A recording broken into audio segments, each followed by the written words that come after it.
हज़रात से गुजारिश है कि अपनी सफ़बंदी करें। अहबाब इंतज़ामिया मस्जिद के बाहर मौजूद हैं। बाहर इंशाअल्लाह आपके नमाज़ पढ़ने के लिए इंतज़ाम है।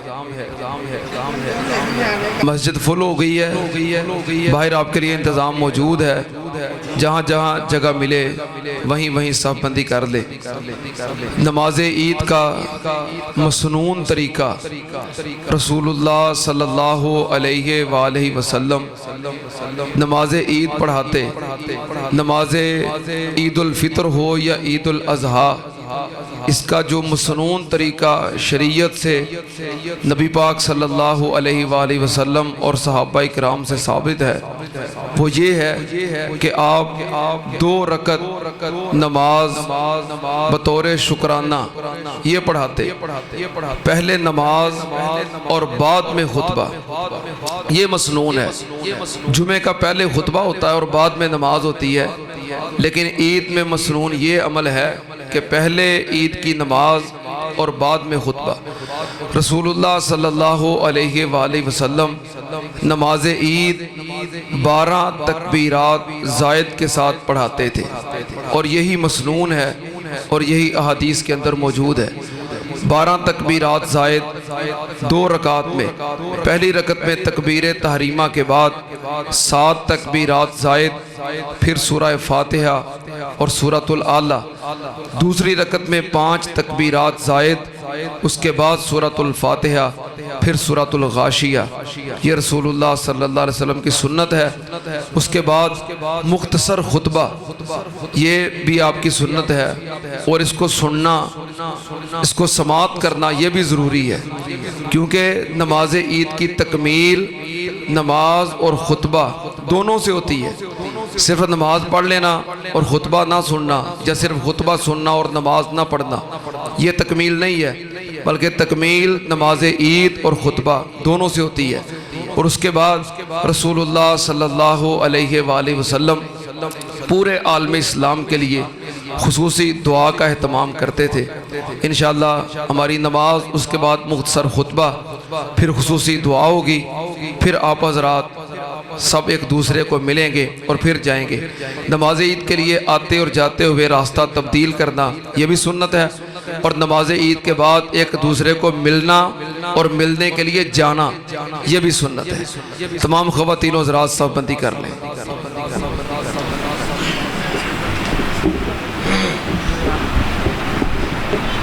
चलता कर दो नीचे।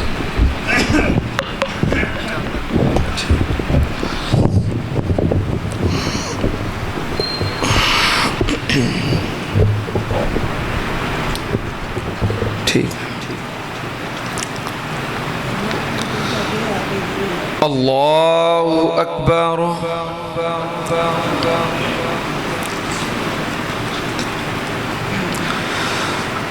अल्लाहु अकबर। अल्लाहु अकबर। अल्लाहु अकबर। अल्लाहु अकबर। अल्लाहु अकबर। अल्लाहु अकबर। अल्लाहु अकबर। बिस्मिल्लाहिर्रहमानिर्रहीम। अल्हम्दुलिल्लाहि रब्बिल आलमीन अर्रहमानिर्रहीम मालिकि यौमिद्दीन इय्याका नअबुदु व इय्याका नस्तईन इहदिनस सिरातल मुस्तकीम सिरातल लज़ीना अनअमता अलैहिम गैरिल मग़ज़ूबि अलैहिम वलद्दाल्लीन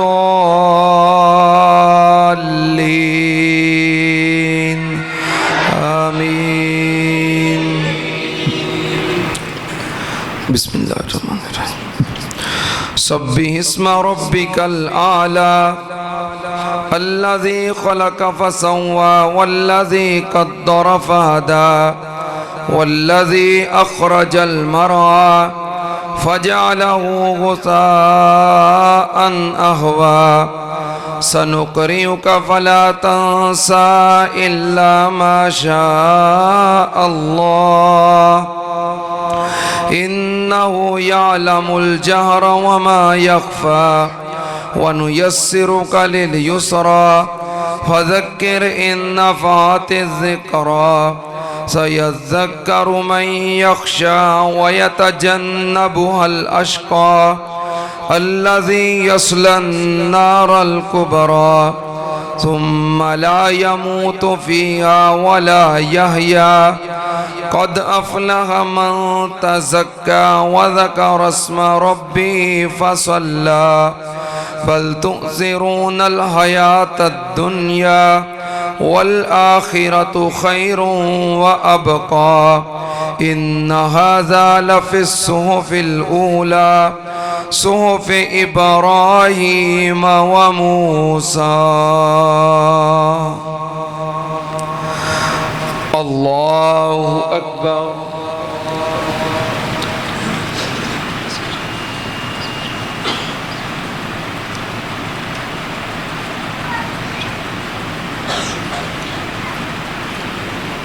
سمع الله لمن حمده. الله أكبر.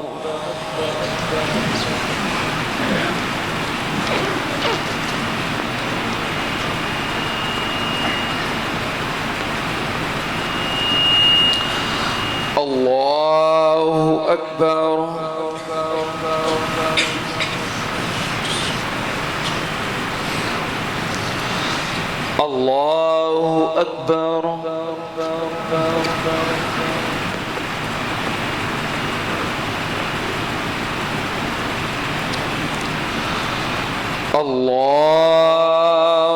أكبر.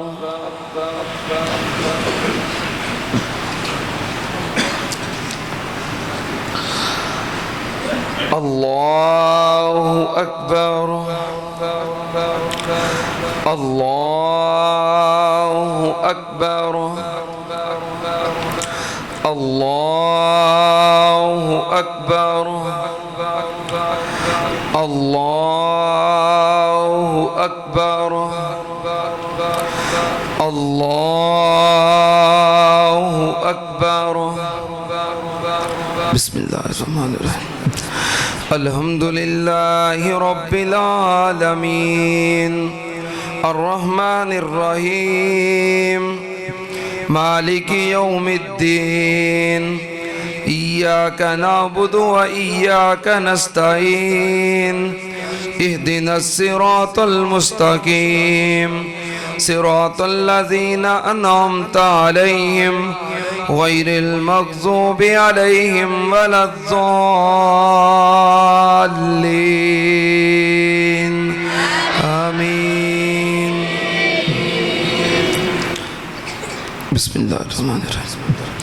هل أتاك حديث الغاشية وجوه يومئذ خاشعة عاملة ناصبة تصلى نارا حامية تسقى من عين آنية ليس لهم طعام إلا من ذريع لا يسمن ولا يغني من جوع وجوه يومئذ ناعمة لسعيها راضية في جنة عالية لا تسمع فيها لاغية فيها عين جارية فيها سرر مرفوعة وأكواب موضوعة ونمارق مصفوفة وزرابي مبثوثة أفلا ينظرون إلى الإبل كيف خلقت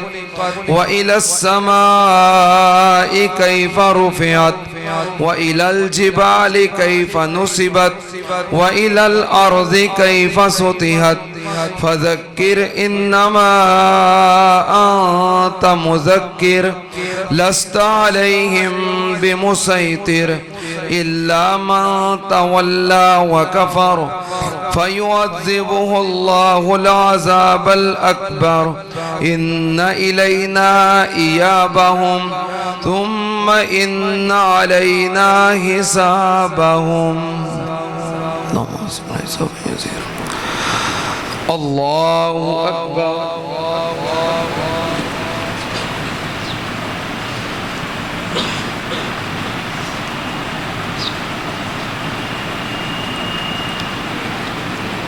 سمع الله لمن حمده. الله أكبر.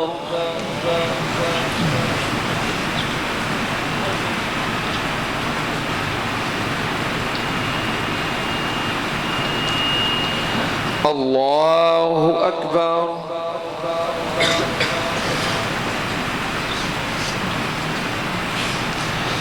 الله أكبر.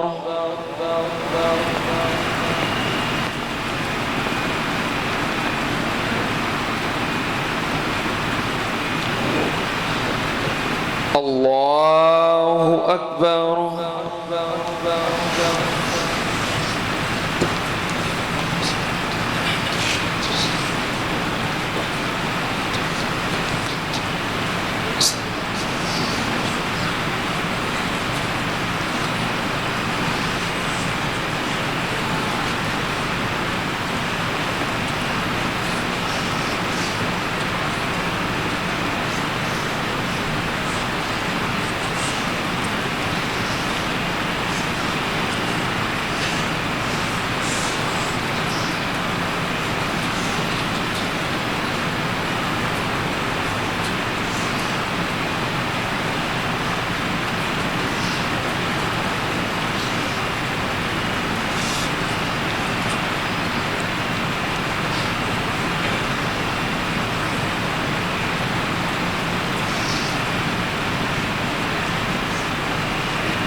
السلام عليكم ورحمة الله.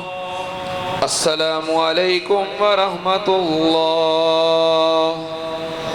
الله أكبر. استغفر الله استغفر الله استغفر الله لا إله إلا الله.